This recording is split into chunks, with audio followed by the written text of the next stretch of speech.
1 دقیقه ثابت میکنم چرا شیعه هستم. هر کسی هم جواب داد سنی میشم. با قرآن هم ثابت کنم، با حدیث ثابت نمیکنم تا بگید حدیث معتبر یا ضعیف. 1 دقیقه حاضرید؟ گفتن باشه. گفتم ببینید سایتو، بسمه تعالی تا پیغمبر بود شیعه و سنی نبود. ولقد کان لکم فی رسول الله الگوی همه خود پیغمبر. بعد از فوت پیغمبر مسلمان ها 2 فرقه شدن. ما فقهمون از اهل بیت گرفتیم، دیگران فقهشون از 4 تا عالم دیگه گرفتن، ابو حنیفه و مالکی و شافعی و حنبلی.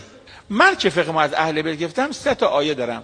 قرآن راجب اهل بیت میگه یطهرکم، هیچ که نگفته یطهرکم مال ابو حنیفه یا شافعی یا مالکی یا حنبلی، نه شیعه گفتن سنی. پس من یطهرکم دارم، یعنی معصومن. 2 اهل بیت قرن اول بودن. 4 تا عالم شما ابو حنیفه و شافعی و مالکی قرن دوم هجری از مادر متولد شدن. ما 1 قرن جلوتریم. قرآن میگه والسابقون السابقون. 3 تمام اهل بیت شهید شدن. یکی از آیت الله شما شهید نشد.